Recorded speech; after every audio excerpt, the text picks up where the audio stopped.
Hi, my name is Noelle Stewart, and I am going to demonstrate a strengths-based approach using some motivational interviewing techniques and keeping in mind the client's stage of change. Hi, John. Welcome. Hi. How are you? I'm good, thank you. So, if you wouldn't mind, just tell me a little bit about what brings you here today.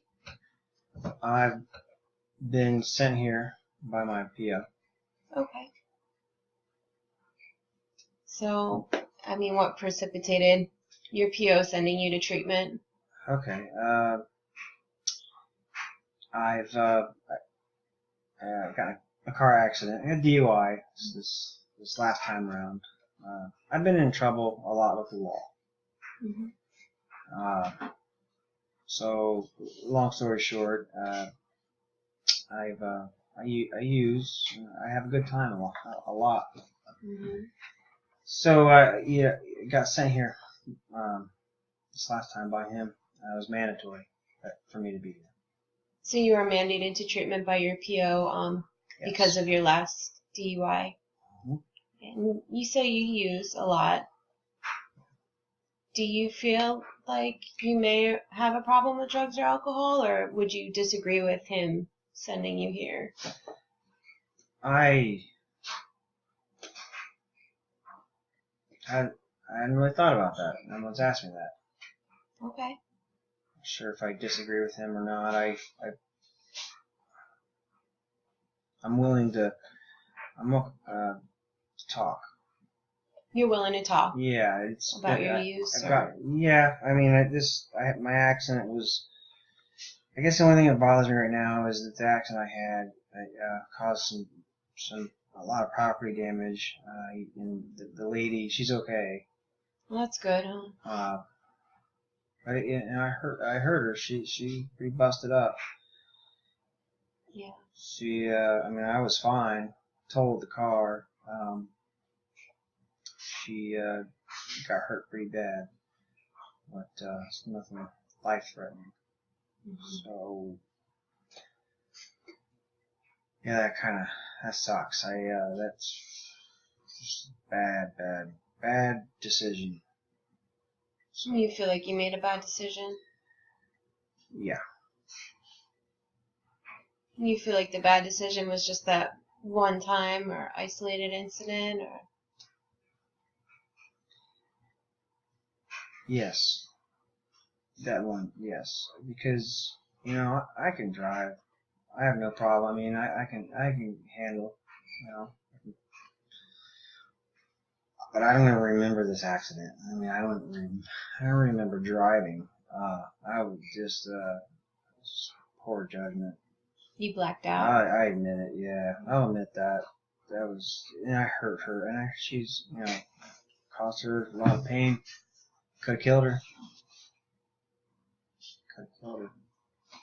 Sounds like that's weighing pretty heavily on you right now. Mm-hmm. Okay. Well, and let's talk about some of your goals for treatment. Since you have to be here, we might as well work on some things that you'd like to work on. Is there anything in particular that you'd like to address in addition to your use while you're here?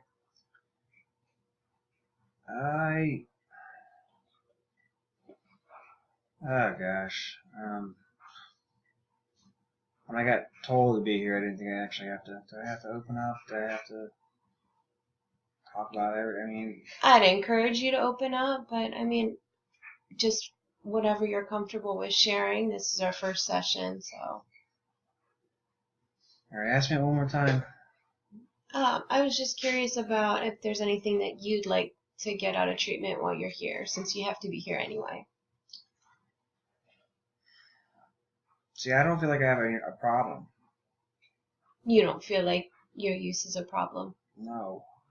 Okay. If I wanted to get anything out of it, I would just suppose I'm willing to try everything, go through this process, the program. I think it's awesome that you're willing to try and you're willing to be here. Right. Go to try. I mean, I will. I'll try to be open-minded about it as possible. I'm not gonna make any promises. Okay.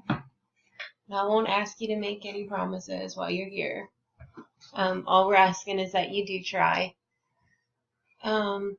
Let's talk a little bit about, what's an average day for you? Give me a chance to get to know you. What do you do for a living? I work on cars. You're a mechanic? Mm-hmm. Wonderful. Diesel mechanic. Oh, wow. On big Cool. bulldozers, semis, trucks. So that's a really skilled profession. It's hard to find somebody that's a good diesel mechanic these days. Is that work something that you enjoy? I do enjoy it. I'm not, it's all that I grew up around mechanics my whole life, and my father was a mechanic. So it's the only trade that I know, and I know it well, and I do good, and I do make money. Family. And it's a family business. It's not a family business, but actually it is a family business, but it's not my family. Oh, okay. It's I just work for them, but I meant my own family. It helps support them, and my wife, she works too, and kids. Can you tell me a little bit about your family? I don't know how that has to do with my problem, or why. No, not right now. I don't have that. You're not comfortable talking about your family right now? Mm-hmm. Okay, that's fair. Sounds like maybe you're trying to protect them a little bit.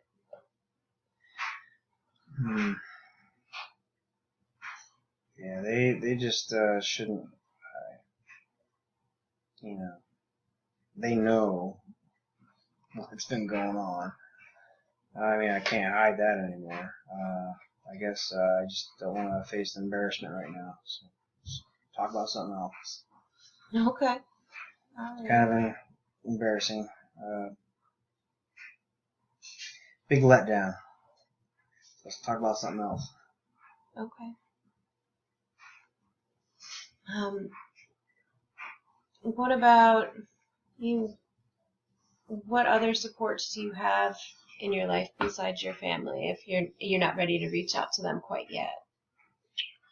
My coworkers, my boss. He's great. He's been huge. He's helped me out a lot. I mean, with getting in trouble. He helps me out. He's bailed me out a few times. He's come and picked me up a couple times. From when you couldn't drive, or couldn't drive. I got lost one time downtown.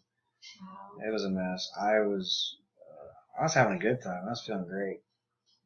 But I called him and he came and picked me up. So sounds like a good support then, huh? Yeah. He's a good guy. You've been with that company for a while? Mm-hmm. Great. Okay. So you still have your job, which is awesome. Mm-hmm. And it sounds like your coworkers and your boss are willing to work with you as you go through recovery or work on recovery.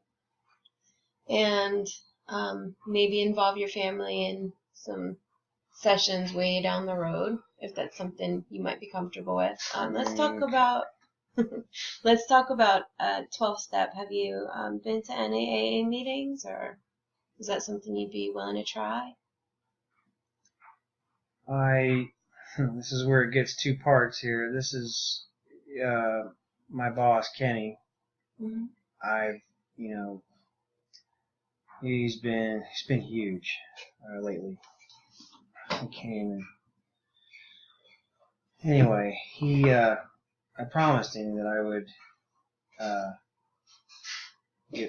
promised him that I would try rehab 12-step program. Mm-hmm. He didn't give me an ultimatum or threaten to fire me. He just asked me as a friend, and he was crying a little bit and tearing up, and it was Sounds like Kenny cares about you a great deal. Yeah. So I want to do that for him. I don't know what's going to come out of it, but as far as so there's two parts there. I mean, I've been sent here, I'm mandated. I have to show up. Okay. So part of why you're here is probation, and then the other part of why you're here is because of your boss, because of Kenny, because he, as a friend, you made this promise to him. Yeah. So I'm a little nervous about it because It's okay to be nervous. I've already let my family down. I can't let him down and possibly losing my job. And You're scared of letting people down.